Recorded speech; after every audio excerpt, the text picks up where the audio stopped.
Je dois vous parler ce matin, en fait, d'un sujet que m'est confié. Le soldat triomphant jouira de grands privilèges après le combat. Il y a un texte qui m'est donné, c'est Apocalypse 2, le verset 26 à 28. Mais pour vous comprenez que prêcher ce message ce matin, c'est un message synthétique. Je devais revoir tout ce qui a été dit et pour faire la synthèse, puisque c'est ça, clôturer des activités. Mais comme vous l'avez compris, nous n'aurons pas le temps de le faire. Pour cela, avant de lire Apocalypse 2, versets 26-28, je vous invite à lire avec moi dans les livres d'Apocalypse, le chapitre 20, les versets 11, au chapitre 21, verset 8. Nous allons lire alternativement afin que vous puissiez participer vous-même dans la lecture et puis surtout le message. Veuillez vous mettre en équilibre, s'il vous plaît. Nous allons lire alternativement Apocalypse 20, verset 11, jusqu'à Apocalypse 21, le verset 8.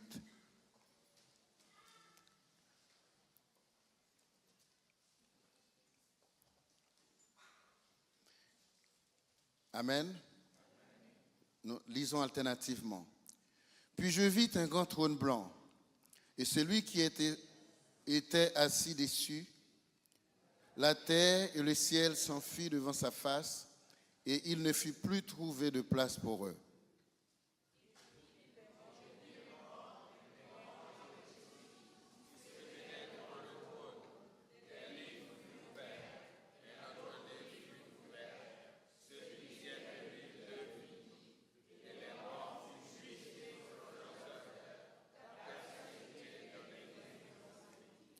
La mer rendit les morts qui étaient en elle. La mort et le séjour des morts rendirent les morts qui étaient en eux. Et chacun fut jugé selon ses œuvres.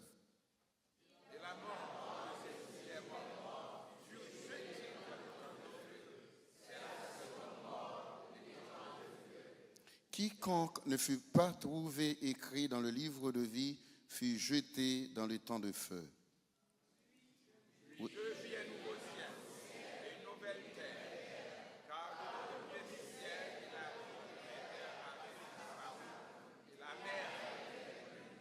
Et je vis descendre du ciel, d'auprès de Dieu, la ville sainte, la nouvelle Jérusalem, préparée comme une épouse qui s'est préparée pour son époux. Et j'entendis du trône une forte voix qui disait, voici le tabernacle de Dieu avec les hommes. Il habitera avec eux et ils seront son peuple et Dieu lui-même sera avec eux. Il essuiera toute larme de leurs yeux. Et la mort ne sera plus. Il n'y aura plus ni deuil, ni cri, ni douleur, car les premières choses ont disparu. Et celui qui est assis sur le trône dit, voici, je fais toutes choses nouvelles. Et il dit, écris car sa parole sont certaines et véritables. Et il me dit, sans fait, je suis Alpha et l'Oméga, le commencement et la fin. À celui qui a soif, je donnerai de la source de l'eau de vie gratuitement. Celui qui vaincra héritera ces choses. Je serai son Dieu et il sera mon fils. Alors, lisons ensemble le dernier verset 8. Mais pour les lâches, les incrédules, les abominables, les meurtriers, les débauchés, les magiciens, les idolâtres et tous les menteurs, leur part sera dans les temps de feu et de soufre, ce qui est. Amen. Merci, mettez-vous. Alléluia. Comme je vous disais, les sermons d'aujourd'hui n'est pas un sermon facile puisque c'est un sermon synthétique. Mais en tout cas, nous allons essayer 4 points de comprendre. Toutefois, nous tenterons ensemble de comprendre 4 points. Le sens du sujet, c'est-à-dire être privilégié après le combat et les privilèges que nous jouissons déjà aujourd'hui.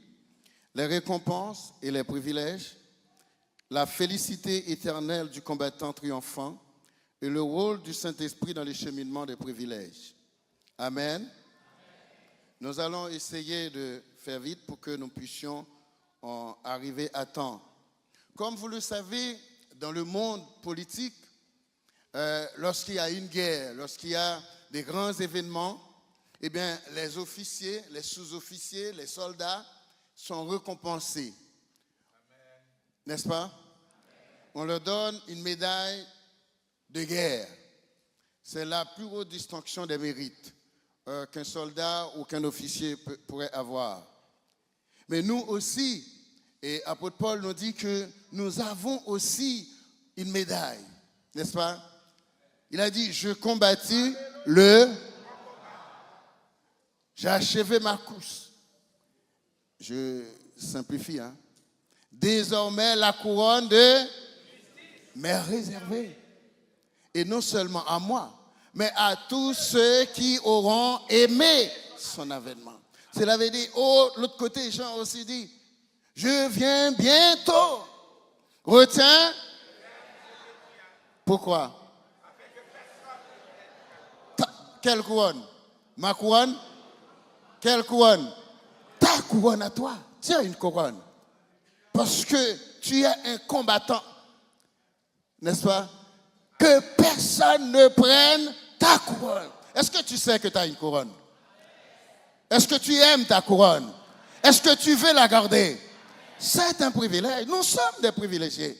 Moi, c'est un privilège pour moi d'être ici sur cette chaire. Vous, c'est un privilège pour vous. Vous devez vous sentir heureux d'être à votre place.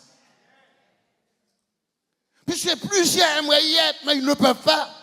Ils sont perdus dans le monde. Ils ne savent pas où ils sont. Mais nous sommes ici pour rendre gloire à Dieu. Amen. Amen. Et alors, qu'est-ce qu'on peut entendre par soldat triomphant jouira de grands privilèges après le combat?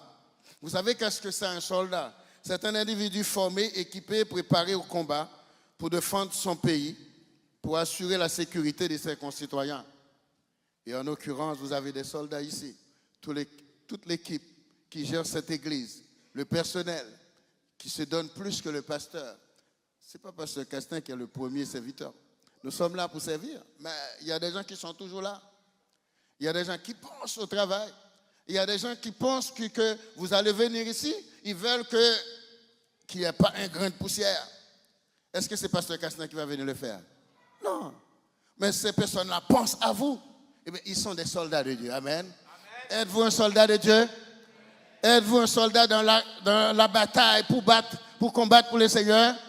Oui, dans l'équipe, dans les bataillons, vous devez être un soldat. Il dit en l'occurrence, un soldat triomphant en Dieu est une personne qui accepte le Seigneur comme son Seigneur et son Sauveur, qui vit une vie sanctifiée, qui est équipé du Saint-Esprit, qui est préparé pour le retour de Christ et qui est guidé par l'Esprit dans l'œuvre du Seigneur. Amen. Amen. On dit il jouira des grands privilèges. C'est tirer profit de ses droits liés à la naissance, des faveurs exceptionnelles, des avantages exclusifs accordés à quelqu'un ou à un groupe individu. Nous, autrefois, nous n'avions pas de privilèges. Nous n'avons pas un grand nom. Nous ne nous appelons pas M. Dupont. N'est-ce pas? Nous sommes le moindre des gens de ce pays. Mais aujourd'hui, nous sommes le plus grand serviteur. Nous servons le Dieu tout-puissant, les seigneurs des cieux. M. Macron est président pour 5 ans, 10 ans. Après, il ne sera plus. Les serviteurs de Macron n'auront pas de poste. Mais nous avons un poste éternel. Le Seigneur et Jésus nous dit, je suis avec vous tous les jours. Jusqu'à la consommation des siècles. Les hommes de ce monde perdront le pouvoir, mais nous l'aurons toujours. Parce que Dieu sera toujours Dieu. Il est Dieu éternellement. Plusieurs ont des privilèges à cause de leur droit de naissance. Ils sont nés avec une cuillère en or dans leur bouche. Ils n'ont pas à faire des efforts. Le prince Charles, il est né prince. Il est roi maintenant. Il y a son fils qui va être roi, qui est prince aujourd'hui, qui va être roi demain, le fils de son petit-fils, ainsi de suite, ainsi de suite. Ce sont des privilèges, n'est-ce pas? Comme il y en avait aussi dans l'ancien temps, le droit d'aînesse. Abraham avait combien d'enfants? 8. Mais personne n'avait rien reçu sinon qu'Isaac. Les enfants de Ketura n'avaient rien reçu. Le fils d'Aga, Ismaël, n'avait rien reçu. Tout était à Isaac. Est-ce que Isaac était le premier fils? Non, mais il avait le privilège d'être de la femme mariée, de la femme libre. Alors, puisqu'il était de la femme libre, il avait le droit, il avait le privilège de tout recevoir. C'est lui qui avait tout le privilège. Aujourd'hui, il y a toutes sortes de privilèges. On parle le privilège de l'âge, le privilège des enfants, des jeunes, des seniors, le privilège de la famille nombreuse, et j'en passe. Mais au détour de tout cela, nous savons que les privilèges diffèrent des récompenses. Un privilège, c'est une chose qu'on a naturellement. On ne fait rien pour cela. Cependant, les récompenses, nous les recevons à partir de nos efforts, à partir d'un acte donné, d'un travail donné. On peut être privilégié selon les conditions de sa naissance, selon une fonction qu'on remplit. On jouit des privilèges. On ne fait rien. On a des privilèges. Mais pour être récompensé, il faut fournir un travail. N'est-ce pas? Alors, nous allons considérer le ministère de Jésus. Il commença son ministère par les béatitudes. Les béatitudes, c'est être félicité. Les béatitudes que nous pouvons avoir dans cette vie. Les béatitudes que nous pouvons jouir au cours de cette vie. Et il dit, heureux les affligés. Si vous pouvez envoyer pour moi et que l'Assemblée puisse suivre. C'est dans Matthieu, le chapitre 5, les versets 3 à 12. Matthieu 5, les versets 3 à 12. Heureux les pauvres en esprit, car le royaume des cieux est à eux. Mais on nous dit malheureux les cancres, n'est-ce pas? Parce que les cancres ne sont pas intelligents. Ils ne savent rien. Ils ne sont pas productifs. Mais cependant, Jésus, il commence à dire, heureux les pauvres. Dans le créole, on nous dit, moun qui gagne, si l'esprit yo. Bien heureux pour eux. Mais il dit, nous ne sommes pas intelligents. Pourquoi nous félicitons les gens qui ont l'esprit pauvre, l'esprit misérable, quelquefois, comme les gens ont tendance à dire. Mais lui, il dit, heureux les pauvres car le royaume des cieux est à eux. Il dit, heureux, je suis obligé d'aller un peu plus vite, heureux les débonnaires, car ils hériteront la terre. Aujourd'hui, il se peut que vous n'ayez rien comme richesse. Mais vous êtes riches au nom de Jésus. Amen. Que font les riches? Ils mangent, ils s'habillent, ils boivent, ils habitent. Mais vous aussi, vous mangez, vous buvez, vous faites tout. N'est-ce pas? Vous n'êtes pas riche? Au nom de Jésus, je mange, je bois, je vis.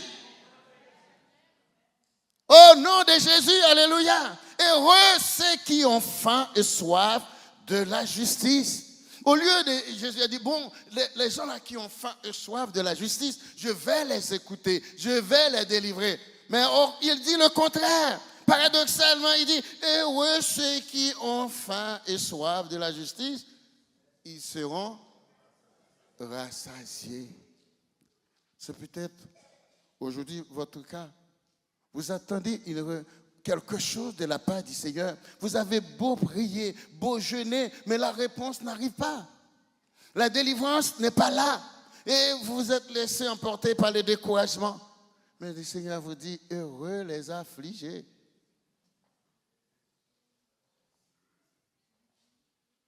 Heureux ceux qui sont persécutés pour la justice. Heureux ceux qui ont le cœur pur, ceux qui sont miséricordieux. Et le verset 11, c'est ce que nous ne supportons pas, le verset 11. Je ne sais pas vous, si vous le supportez, mais moi j'ai du mal. Est-ce que vous supportez le verset 11? Comment réagissez-vous face à cette parole? Que dit cette parole? Vous pouvez lire avec moi? Heureux serez-vous lorsqu'on vous ouvre, qu'on vous persécutera, qu'on dira faussement de vous toutes sortes de mal à cause de... Êtes-vous heureux quand on vous critique? Êtes-vous heureux quand on vous fait du mal? Êtes-vous heureux quand on vous persécute? Alors Jésus dit, vous devez être heureux. À condition que vous le soyez pour le nom de Jésus. Heureux, les béatitudes. Ce sont nos bénédictions terrestres. Le verset 12 nous dit, non seulement nous ne devons pas nous fâcher, nous ne devons pas nous contraindre en quelque sorte. Le verset 12 nous dit, oh, bon, vous devez vous réjouir, bien-aimés. Réjouissez-vous et soyez dans l'allégresse. On va parler mal au lieu pour me plaindre, pour me réjouir, oui. Il a critiqué au lieu pour plaindre, c'est pour réjouir, oui. Il a passé en bas pied comme torchon, c'est pour réjouir, oui. Parce que le Seigneur dit, à moi l'avant, à moi la rétribue. Ce n'est pas à vous de vous venger. Il ne vous est pas donné de rétribuer aux autres ce qu'ils vous ont fait. C'est au Seigneur d'agir. Mais qu'est-ce que vous pouvez faire de bien? Qu'est-ce que vous pouvez faire à la personne pour vous être dans la satisfaction personnelle? Rien. Alors il dit, réjouissez-vous et soyez dans l'allégresse. Et si vous résistez contre la tentation de réagir, il dit, votre récompense sera... Mais rappelez-vous ici, c'est ainsi qu'ils avaient fait aux apôtres. Les gens qui étaient avant vous, les prophètes, ils les ont persécutés, ils les ont maltraités, ils les ont fait voir, voir toutes sortes de problèmes. Pourquoi vous intimidez-vous? Jacques dit, il y avait des problèmes, alors priez. Et s'il n'y a pas de problème, qu'est-ce qu'il fait? Chante. Chantez des cantiques, réjouissez-vous, louez. Quand on vous persécute, il y a toujours un cantique qui vient sur le cœur du croyant. Lorsque les problèmes, regardez, messieurs, vous êtes mariés, alors écoutez les cantiques que chante votre femme. Parce que c'est des ressentis qui montent quand elle chante. Mesdames, écoutez les cantiques que chante votre mari. Parce que c'est des ressentis. Il y a un cantique qui vient à chaque situation. Le cantique n'est jamais le même. Parce que Dieu nous met un cantique sur les lèvres comme témoignage de nos soucis, de nos difficultés. Chérie, ça va? Oh oui, ça va. Mais il y a quelque chose derrière ces témoignages. Autre que les béatitudes. Le deuxième point, nous avons les récompenses. Les récompenses sont le fruit de nos efforts. Nous allons en considérer, disons, 5. Alors, la première récompense que la Bible nous parle, c'est, nous allons considérer les couronnes. Il y a la couronne pour le ministère. Ceux qui travaillent dans l'œuvre de Dieu, Pierre dit, ils ont une couronne incorruptible de gloire. Et Paul écrit dans 1 Thessaloniciens 2, verset 19, il dit aux Thessaloniciens, vous êtes ma couronne. Vous êtes notre couronne de gloire. Il dit, qui est en effet notre espérance, ou notre joie, ou notre couronne de gloire? N'est-ce pas vous aussi, devant notre Seigneur Jésus-Christ, lors de son avènement? Nous aurons des récompenses. Les récompenses ne sont pas des privilèges. C'est parce que vous avez servi à l'Église. C'est parce que vous avez nettoyé les chaises, vous les avez essuyées, vous les avez donné une opportunité à ceux qui viennent au culte d'avoir des sièges propres, d'avoir un local propre. Vous avez fait tout ce qui est à votre pouvoir pour servir. Et alors vous aurez votre récompense. Le pasteur ne pourra pas vous payer. Mais le Seigneur vous donnera une couronne pour le travail effectué. Le deuxième point, c'est le couronne, nous venons de le dire, le couronne pour le combat. Vous avez mené toutes sortes de combats, mais surtout le combat par la foi. Depuis que vous avez rencontré le Seigneur, alors le combat commence. Alors il t'amènera de deux manières. Soit que le Seigneur vous appelle, vous rentrez dans le repos de Dieu, ou soit que le Seigneur revienne, alors vous rentrez dans sa gloire, dans son avènement, dans sa parousie. Alors Paul dit, désormais la couronne de justice m'est réservée. Je combattis le bon combat. Le Seigneur, le juste juge, me la donnera dans ce jour-là, en ce jour-là, et non seulement à moi, mais encore à tous ceux qui ont aimé son avènement. Et la troisième couronne est celle de la patience dans l'épreuve. Heureux l'homme qui supporte. Les épreuves vont venir. Si vous êtes chrétien sans épreuve, moi je crois que vous n'êtes pas sauvé. Parce qu'il n'y a pas de chrétien, il n'y a pas de foi sans épreuve.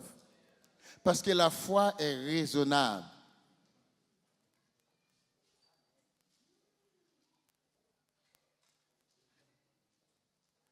Heureux l'homme qui supporte patiemment la tentation, car après avoir éprouvé, recevra la couronne de vie.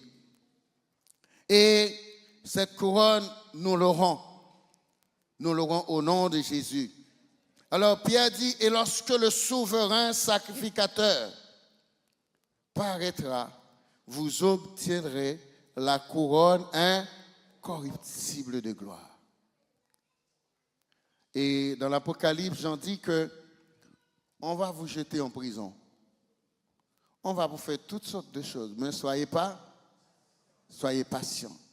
Après quelques temps, le diable va vous jeter en prison pour quelques jours. Mais si vous attendez la fin, si vous atteignez le bout, si vous arrivez jusqu'au bout de votre pèlerinage, alors vous aurez la couronne de vie. Et enfin, il y a la couronne de l'endurance, comme il dit, Apocalypse 2:10. Ne crains pas ce que tu vas souffrir. Voici le diable jettera quelques-uns de vous en prison, afin que vous soyez éprouvés. Et vous aurez une tribulation de 12 jours. Sois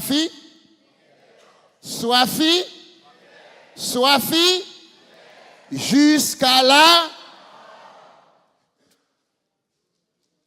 Sois fidèle signifie être chrétien. Simplement ça. Être chrétien jusqu'à la fin.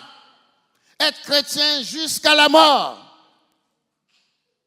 Et si vous gardez la foi jusqu'à la mort, vous aurez votre coup. Sinon, vous ne l'aurez pas. Alors, il faut avancer vite, puisqu'il n'y a pas beaucoup de temps. Et là, nous avons les privilèges. Les privilèges, ce sont des choses que le pasteur m'a données dans le texte, Apocalypse 2, 26-28. Je ne prends pas le temps de lire, puisque vous connaissez ce passage très bien. Et alors, dans ce passage, qu'est-ce qu'on dit? Nous aurons des privilèges. Dans le livre Apocalypse, dans les lettres aux églises d'Éphèse, il y aura 4 points dans la présentation de chaque lettre. Il y a 4 points principaux. Le premier point, c'est celui qui parle, le commandeur des troupes. Il se présente, par exemple, il dit, voici ce que dit. À chaque lettre, vous allez trouver ça. C'est la présentation. C'est Christ qui se présente sous une forme ou sous une autre à chaque église. Le deuxième point, il parle de la qualité de ces églises, les valeurs chrétiennes que les églises-là maintiennent. Le troisième point, il fait des reproches. Il dit, voilà ce que je contre vous. Voilà le point culminant de votre combat. Voilà ce que vous devez combattre pour avoir les couronnes, pour être heureux. Et quatrième point, il parle des félicités. Ce sont des félicités éternelles. Et nous allons considérer quelle est la félicité. Pas des reproches. Parce que le sujet qui m'est confié, c'est de dire, le soldat triomphant aura de grands privilèges. Amen. Le soldat triomphant. Êtes-vous soldat chrétien? Amen. Êtes-vous un soldat de Christ? Amen. Croyez-vous au privilège? Amen. Êtes-vous prêt pour le privilège? Alléluia. Mais vous êtes déjà un privilégié. Sur cette terre, nous sommes des privilégiés. Ces gens qui disent, nous sommes enfants de quel privilège, 1 Jean 3. Qu'on nous appelle enfants de Dieu et nous les sommes. Si vous êtes enfants de Dieu, c'est un privilège, n'est-ce pas? Il y a les rois ont des princes, mais nous sommes le prince du roi des rois. Nous sommes princes du Seigneur des seigneurs. Nous sommes princes de celui qui détient toute autorité, Alléluia, tout pouvoir et toute puissance. Et alors le premier, il y a 7 types de privilèges, comme vous le connaissez. Le premier type de privilège que nous venons de dire, c'est la vie éternelle. Celui qui vaincra, il a automatiquement la vie éternelle. Nous venons de lire dans l'Apocalypse où la différence est faite entre la vie éternelle, entre le séjour des morts, la mort ne sera plus. Les douleurs ne seront plus, les souffrances ne seront plus. Nous serons toujours avec le Seigneur pour l'éternité. Alléluia. Et alors, il ne faut pas oublier aussi, nous aurons la vie éternelle, mais le monde aussi aura la vie éternelle. Ceux qui ne connaissent pas Dieu vivront. Mais la différence, c'est que nous serons dans la félicité de Dieu. Amen. Nous réjouirons avec Dieu. Et eux, ils passeront leur temps dans le temps de feu et de souffle, qui est la seconde mort. C'est ça la différence. Est-ce que vous voulez une vie bienheureuse ou une vie malheureuse? Est-ce que vous voulez travailler pour aller passer votre temps avec le diable dans les temps de feu et de souffle? Est-ce que vous voulez vivre, connaître des difficultés, des tribulations de la vie, des épreuves de la vie, et pour aller vivre dans les temps de feu et de souffle, pour aller vivre la seconde mort? Il vous revient de choisir soit la félicité éternelle, Amen, ou les souffrances éternelles. Alors, il dit, le deuxième privilège qu'on a, à celui qui vaincra, je lui donnerai à manger de l'arbre de vie. Vous savez bien que Adam et Ève avaient accès à l'arbre de vie. Mais après avoir péché, Dieu les a expulsés du jardin. Et l'homme n'avait plus le droit de retrouver l'arbre de vie. Mais heureusement pour nous, lorsque le Fils de Dieu, lorsque le Fils de l'homme, lorsque le Dieu Tout-Puissant renouvellera les choses, eh bien, l'arbre de vie sera au milieu de la ville. Et nous y aurons droit. Nous pourrons y accéder. Nous pourrons manger. Et il dit, je leur donnerai de la manne cachée qui est dans le paradis de Dieu. Nous avons entendu parler qu'Israël avait mangé de la manne. Dieu leur a donné des cailles, par milliers. Même les Américains ont eu leur part dans leur histoire. Alors, le Seigneur nous réserve des choses cachées. La troisième chose, c'est le troisième type de privilèges, ce sont les décorations. Nous serons décorés d'un caillou blanc. Il dit, je lui donnerai un caillou, et sur ce caillou blanc est écrit un nom que personne ne connaît, si ce n'est celui qui le reçoit. Pasteur Castin sera décoré, mais lui seul saura l'écriture qui sera sur son caillou. Personne ne saura. C'est le secret de Dieu. C'est la bénédiction de Dieu pour lui. C'est un privilège, bien-aimé, d'avoir cette espérance. C'est un privilège de quoi pouvoir recevoir ces choses. Mais d'une façon ou d'une autre, nous y sommes déjà. Malheureusement, nous n'avons pas le temps d'en définir. Non seulement, il y a aussi les vêtements d'apparat. Non seulement il y a la déco, mais il y a des vêtements somptueux, des vêtements qui relèvent notre personnalité.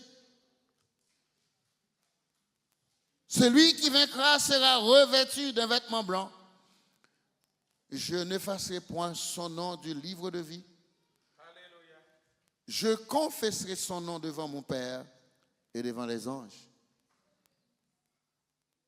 Et non seulement vous aurez la décoration, les vêtements qui conviennent, mais vous aurez aussi un pouvoir politique. La Bible nous dit que dans ce passage, vous aurez le 5e privilège des chrétiens. À celui qui vaincra et qui gardera jusqu'à la fin mes œuvres, je lui donnerai autorité sur les nations. Amen. Je lui donnerai Aujourd'hui, personne ne vous connaît. Mais vous avez déjà l'autorité, n'est-ce pas? Quand Dieu a créé Adam, il lui a donné l'autorité. Si Dieu n'avait pas donné l'autorité à Adam, vous pensez que les bêtes, les fourmis, toute la conséquence du péché, vous pensez qu'Adam pouvait résister? Non. L'homme ne pouvait pas résister. Mais Dieu nous a donné l'autorité. C'est pourquoi l'homme domine l'air, l'homme domine la mer, l'homme domine la nature. Dieu vous donne aussi l'autorité. Vous avez le pouvoir d'agir. Il dit, rien ne pourra vous nuire. Parce qu'il vous donne l'autorité. Il vous donne la puissance et la force. Vous recevez une puissance. Et vous serez Vous êtes puissant, vous ne le savez pas. Mais le diable le sait. Les méchants le savent. Ils savent que vous êtes puissant. Et c'est pourquoi ils ne vous aiment pas. Parce que vous les défiez. Vous n'êtes rien du tout. Vous êtes quelqu'un de très simple. Mais lorsqu'ils vous voient, ils ne vous voient pas. Ils voient le feu. Lorsqu'ils vous voient, ils voient une grande lumière éclatante. Il faut les entendre témoigner. Quand ils vous voient, ils ne peuvent pas vous voir. Parce que vous êtes cachés en Christ. Vous êtes couverts par le Saint-Esprit. Le diable ne peut pas vous voir, ni vous détecter, ni détecter vos enfants.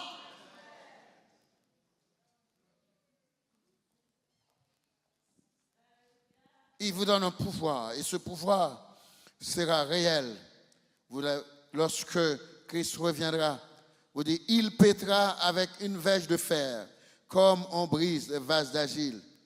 Ainsi que moi-même, j'en ai reçu le pouvoir de mon Père, et je lui donnerai à l'étoile du matin, comme le livre de Daniel. Nous lirons ça à la fin. Vous comprenez, Daniel 12, le verset 2-3. L'étoile du matin. Alléluia.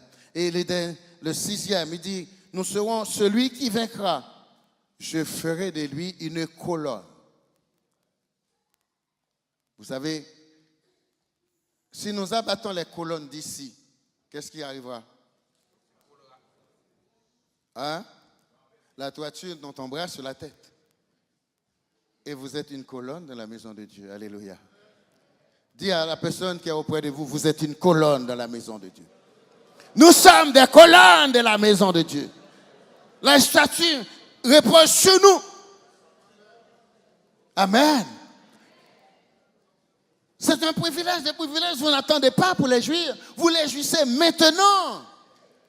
Nous sommes déjà une colonne. N'êtes-vous pas une colonne à l'église ici? Et alors, Vous êtes une colonne pour l'œuvre de Dieu. Dieu appuie par vous. Vous dites demain, nous allons évangéliser. Mais c'est parce que nous sommes une colonne. Nous allons parler de Dieu.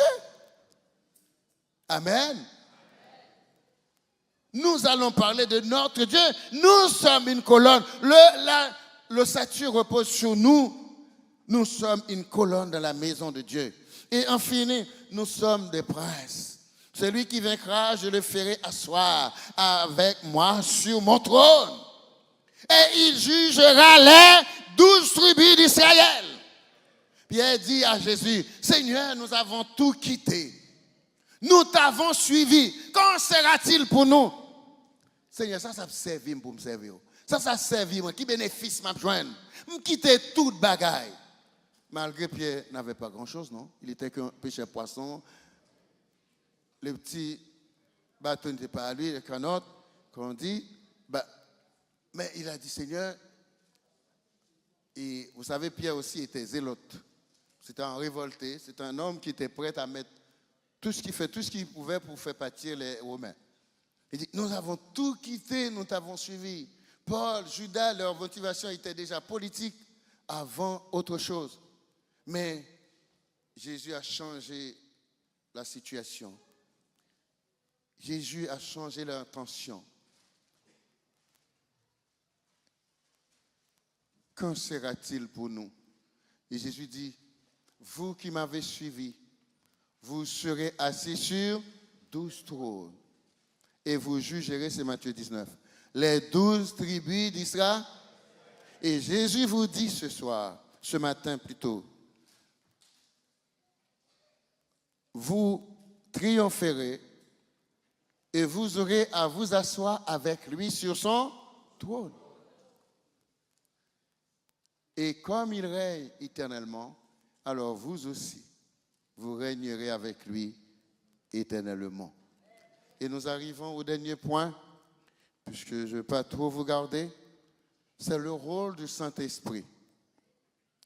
Quel est le rôle du Saint-Esprit dans le cheminement des privilèges? Nous allons considérer que trois, parce que je ne vais pas vous garder. Nous savons que Jésus nous envoie le Saint-Esprit. Parce que sans le Saint-Esprit, nous ne sommes pas à même de faire le service de Dieu. Il a dit, sans moi, vous ne pouvez, vous avez besoin de l'Esprit. Avec votre force, vous ne pouvez pas suivre le Seigneur. Mais le Seigneur vous a donné son Esprit, a fait en sorte que vous puissiez le suivre, que vous puissiez marcher, témoigner son Saint-Nom. La première chose que le Saint-Esprit, le premier de son rôle, est de révéler aux croyants le contenu de son héritage et ses privilèges en Christ. Vous savez, c'est le Saint-Esprit qui nourrit l'espérance de la vie éternelle en nous, qui nourrit l'espérance des récompenses et qui nous révèle lorsque nous sommes découragés, abattus. Michel, allez, lève-toi. Il y a beaucoup de choses qui t'attendent là-bas. Ne te laisse pas décourager pour si peu de choses. Allez, avançons. Et Paul, Éphésiens, dans 1 Corinthiens, dit, 1 Corinthiens 2, verset 9, 10, il dit, mais comme il est écrit, amen, mais comme il est écrit, ce que Dieu nous réserve. Bien-aimés, les hommes ont fait beaucoup de choses, n'est-ce pas?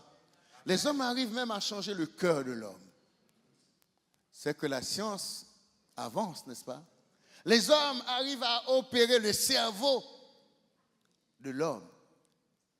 Les hommes arrivent à changer les reins. La science avance, n'est-ce pas? Mais en ce qui concerne nos privilèges, la Bible dit, mais comme il est écrit, ce que Dieu nous réserve, ce sont les choses que l'œil n'a point vues. Alléluia. L'œil n'a point vu. Mais ce n'est pas fini. Qui n'a point vu, mais l'oreille n'a point entendu. Mais les plus, et qui ne sont point montés au cœur. Les hommes réfléchissent pour beaucoup de choses. Les hommes font des projets. Mais en ce qui concerne nos privilèges, ils n'en savaient rien.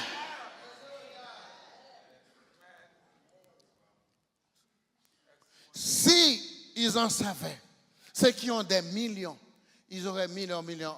On parle d'un homme qui va dans l'espace, il n'est pas espationaute, mais il a payé 250 000 $, c'est rien pour lui. Il paye 250 000 $, il va dans l'espace, il dit, bon voilà, j'étais dans l'espace. Satisfait ses égos. Eh bien, peut-être pour aller au ciel, si on dit la vie éternelle était achetable, ces gens-là auraient mis des millions pour acheter la vie éternelle et nous n'aurions rien eu. Oh, alléluia, béni soit l'Éternel. Oh, alléluia, Dieu est Dieu. Notre Dieu est Dieu. La vie éternelle n'est pas achetable. La foi n'est pas selon nos moyens financiers. Il suffit de croire. Croire au Seigneur Jésus, dit Gérolier, et dit les apôtres Gérolier, et tu seras sauvé. Alléluia. Bon, je ne vais pas vous garder, sinon je vais aller trop loin. Alors, il dit que ce sont des choses qui ne sont pas encore montées au cœur de l'homme. Mais qu'est-ce que Dieu a fait? Dieu nous les a révélées par l'Esprit. Car l'Esprit sonde tout. Même les profondeurs de Dieu. Dieu nous les a révélées par l'Esprit. Par l'Esprit. C'est le rôle du Saint-Esprit, de nous révéler les choses de Dieu. Et le deuxième grand privilège, c'est que Éphésiens 4, premier verset 13, 14, il nous dit en lui, c'est-à-dire en Jésus-Christ. Après avoir entendu la parole de la vérité, l'évangile de votre salut, en lui vous avez cru. Éphésiens 1, verset 13, 14. Et puisque vous avez cru, qu'est-ce qui s'était passé?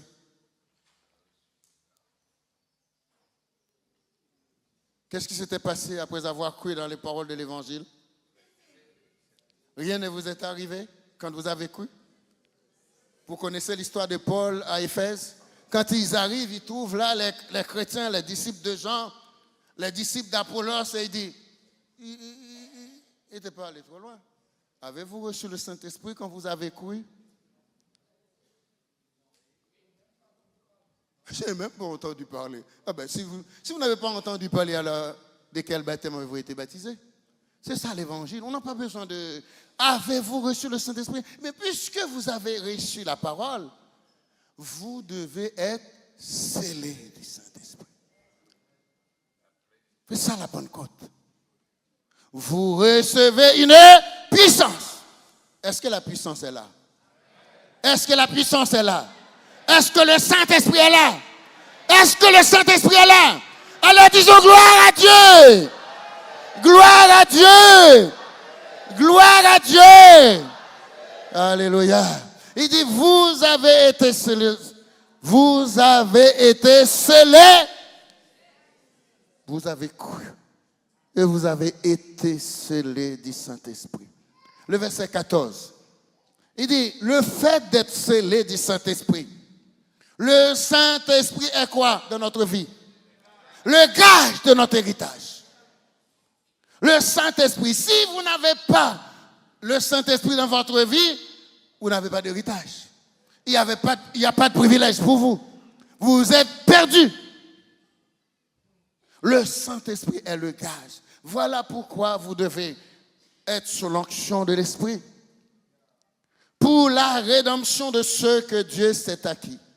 À la louange de sa gloire. Non seulement on est sauvé, il nous a rachetés. Mais qui va nous permettre d'entendre le son de la trompette?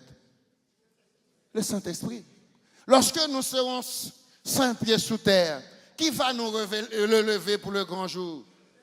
Le Saint-Esprit.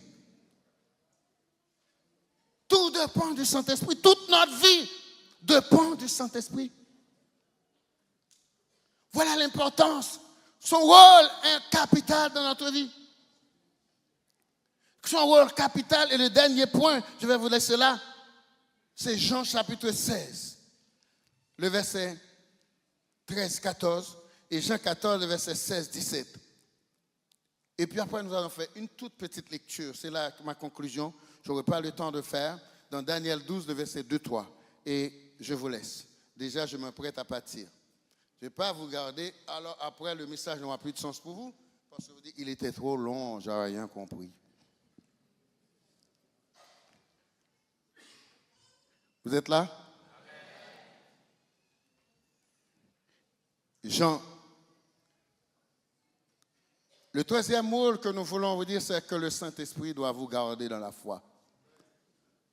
Ce n'est pas vous qui vous gardez dans la foi. Alors, vous pensez parce que vous gênez, c'est pourquoi vous êtes chrétien? Non. Ah, je gêne beaucoup. Non. Vous gênez parce que vous êtes chrétien. Mais vous ne gênez pas pour être chrétien. Vous priez parce que vous êtes chrétien. Mais vous ne priez pas pour être chrétien.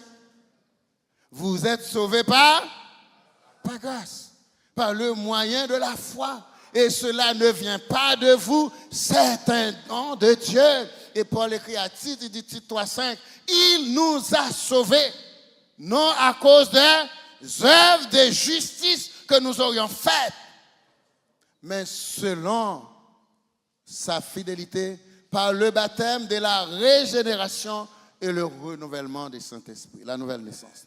Ils nous dit quand le consolateur sera venu, Jean 16, 13, l'esprit de vérité, qu'est-ce qu'il fera? Qui vous conduit dans la vérité?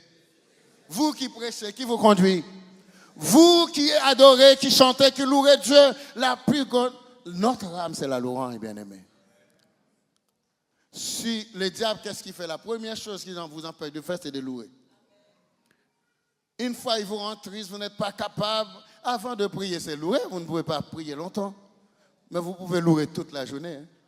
Dans votre travail, vous pouvez louer. Tout le temps, vous pouvez louer, vous êtes en joie. Vous louez, le diable ne trouve pas le moyen de vous attrister. Alors, la louange est plus forte que la prière. Alors, ils nous dit que le Saint-Esprit vous conduira dans toute la vérité. Car il ne parlera pas de lui-même, mais il dira tout ce qu'il aura entendu. Il vous annoncera les choses à venir. Amen. Et qu'est-ce qu'il fait après? Il me glorifiera. Parce qu'il prendra de ce qui est à moi et vous l'annoncera. Et après, le verset Jean 14, le verset 16, 17. Jean 14, verset 16, 17. Et moi, je prierai le Père, il vous donnera un. Et ce consolateur, qu'est-ce qu'il fera? Alléluia. Vous n'êtes pas content? Ce consolateur, il sera avec vous. Et il sera en vous. Pour combien de temps? Et il sera éternellement. Il sera éternellement en vous. Le monde, l'esprit de vérité que le monde ne peut recevoir. Ce n'est pas pour le monde, cette puissance, mais c'est pour vous qui êtes enfants de Dieu. Amen. Esprit de vérité que le monde ne peut recevoir parce qu'il ne le voit point, ne le connaît point. Mais vous le connaissez. Car il demeure avec vous et il sera en éternellement. Chers frères et sœurs, je n'ai pas de mots et je n'ai pas aussi de temps pour vous parler davantage sur les privilèges. Mais il y a une chose, nous allons lire ensemble pour terminer ce passage, en conclusion à ce message ce matin. C'est Daniel, le chapitre 12, le verset 3. Vous devez y penser. C'est à cela que nous concluons ce matin. Votre vie, peut-être que de cette vie, vous n'avez aucune valeur aux yeux du monde. Peut-être que de cette vie, vous ne possédez pas grand-chose. Peut-être que vous n'avez pas une grande connaissance, vous n'avez pas un grand métier, vous ne gagnez pas beaucoup d'argent. Et aux yeux du monde, vous n'êtes rien. Mais sachez-le, vous êtes important pour Dieu. Votre vie est précieuse devant Dieu. Et ce que vous faites, si les hommes vous méprisent, ne vous étonnez pas. Dieu apprécie ce que vous faites pour sa gloire. Ce qu'on appelle on ne se moque pas de Dieu. Ce qu'on aura semé, il le moissonnera. Si vous semez du bien, bien-aimé, qui êtes-vous pour que Dieu puisse investir en vous? Dieu investit en moi. Il investit en vous. Il met sa puissance, son onction, son autorité, sa sagesse, son amour. Dieu investit de grandes choses. Vous ne pouvez pas me dire que vous êtes la même personne que vous étiez hier depuis que vous rencontrez Jésus. Tout a changé. Tout a changé. Intellectuellement, vous êtes changé. Spirituellement, ça a changé. Économiquement, ça a changé. Alors, lisons ensemble ce passage. Daniel 12, 2 versets, et je vous laisse tranquille. Alors, plusieurs. Est-ce qu'on a? On n'a pas encore. Daniel 12, le verset 2, 3. Nous allons lire ensemble pour terminer. Oui, ensemble. Plusieurs de ceux qui dorment dans la poussière de la terre se réveilleront. Les uns pour la vie éternelle et les autres pour l'opprobre. Reprenons.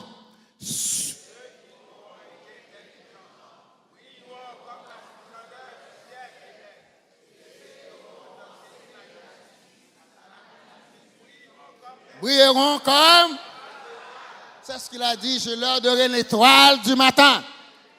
Vous brillerez comme les étoiles et à toujours et à perpétuité, soyez bénis.